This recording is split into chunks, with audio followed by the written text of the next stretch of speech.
Kita sampai kepada firman Tuhan. Hari ini kita akan melihat Kisah Rasul pasal 18. Jadi kita melihat bagaimanakah Paulus melayani di Korintus yang masih asing kepada Paulus.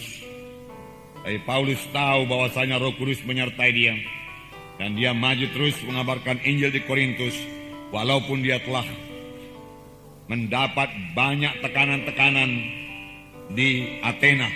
Sebab Paulus berangkat dari Athena menuju Korintus setelah dia melayani di Athena. Saudara, dikatakan tadi di sini kemudian Paulus meninggalkan Athena lalu pergi ke Korintus. Memang sangat sulit pelayanan Paulus di Athena. Dan Paulus tidak begitu berhasil di Athena. Hanya beberapa orang saja selamat.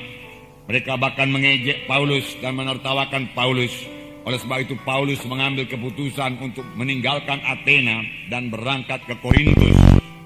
Kota Athena penuh dengan patung-patung dewa, penuh dengan kuil-kuil penyembahan berhala.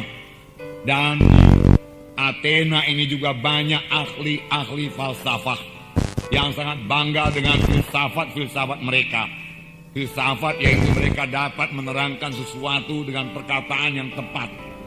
Nah, kepada orang-orang yang demikianlah Paulus mengabarkan Injil. Karena Paulus merasa sangat sedih hati dan kasihan melihat mereka. Walaupun mereka mengatakan dirinya beragama.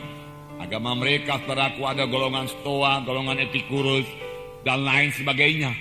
Ya, tetapi itu semua tidak membawa mereka kepada keselamatan. Paulus merasa terbeban. Paulus merasa sedih. Dan mengajak mereka untuk percaya kepada Tuhan Yesus sebagai Tuhan dan Juru Selamat mereka. Lalu Paulus selaku berbicara dalam majelis Areopagus mereka di Bukit Mars. Dia katakan satu khotbah yang terkenal, saudara. Begitu baik khotbah tersebut, saudara. Tetapi hasilnya, saudaraku, tidak begitu banyak orang diselamatkan. Hanya beberapa orang saja selamat. Bahkan waktu Paulus mulai mengkhotbahkan mengenai Tuhan Yesus, kematian dan kebangkitannya, mereka menertawakan Paulus dan mengejek Paulus. Mereka mengatakan Paulus itu seorang peleter. Peleter yaitu seekor burung kecil, ya, yang suka memungut makanan di sana sini. Nah, jadi dia katakan Paulus sedikit falsafah di sini, sedikit falsafah di sana, sedikit falsafah di sini. Lalu kau kumpulkan, kau beritakan kepada kami. Oleh sebab itu Paulus digelar oleh mereka itu, dinamai mereka itu si peleter. Si peleter itu meremehkan, melecehkan Paulus. Jadi mereka, saudaraku, tidak percaya kepada Injil yang dibawa oleh Paulus. Oleh sebab itu, saudaraku, Paulus mengambil keputusan berangkat ke Korintus dengan hati yang berat, saudaraku. Dia tidak begitu berhasil di Athena, hatinya berat. Namun itu tidak membuat Paulus berhenti mengabarkan Injil. Dia diejek di Athena, tetapi dia meneruskan pelayanannya ke Korintus. Dia tidak mau kalah. Dan nanti kita baca bahwasanya sesampainya di Korintus dia sudah dalam keadaan lemah. Sampainya di Korintus dia sangat takut untuk gagal kembali. Jadi dia mengabarkan Injil pada mulanya seorang diri saja di Korintus. Padahal Korintus kota yang besar, kota perdagangan pada waktu itu. Penduduknya kira-kira 400.000 jiwa. Itu masuk kota yang besar, jajahan Roma. Jadi nyatalah, saudaraku, di Korintus ini Paulus menghadapi tantangan yang sangat berat. Tetapi dia percayakan Injil Tuhan. Dia percaya Injil Tuhan bisa mengubahkan mereka.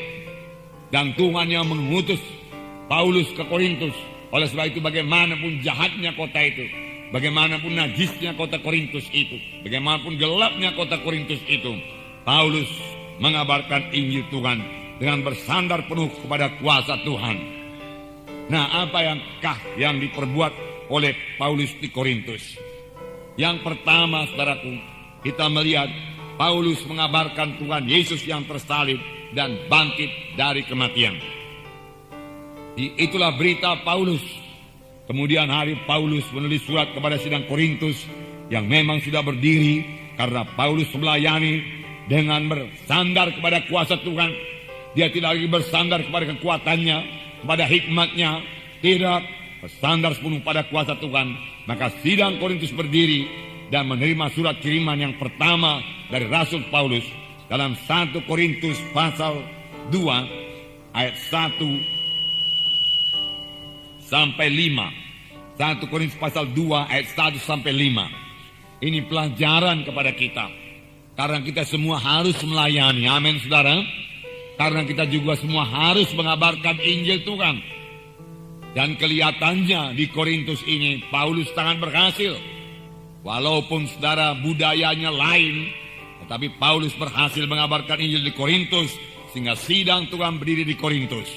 Dia dengan tegas memberitakan Injil Tuhan, tetapi Paulus mengakui dia dalam kelemahan, dia katakan dalam ketakutan yang amat sangat. Paulus berkata, rasul yang besar bisa ketakutan, saudaraku. Tetapi ketakutan Paulus ini membawa dia berserah dan bersandar sepenuhnya kepada Tuhan. Dia tidak mau gagal lagi sebagaimana dia gagal di Athena. Dia mau orang-orang di Korintus diselamatkan Tuhan. Dia bersandar sepenuhnya kepada Tuhan. Dia katakan, aku tidak memakai kata-kata indah. Aku tidak mau memakai kata-kata hikmat manusia. Tidak. Itu kutinggalkan. Aku telah memakai kata-kata manusia, hikmat manusia, untuk mengimbangi ahli-ahli falsafah di Athena. Tapi hasilnya minim sekali. Tetapi di Korintus dia mengubah segalanya. Aku tidak mau memakai perkataan-perkataan hikmat manusia. Aku pakai perkataan Tuhan yang hidup. Dia katakan, untuk menyampaikan kesaksian Allah kepada kamu. Tetapi dikatakan, baik perkataanku maupun pemberitaanku tidak kusampaikan dengan kata-kata hikmat yang meyakinkan, tetapi dengan keyakinan akan kekuatan roh.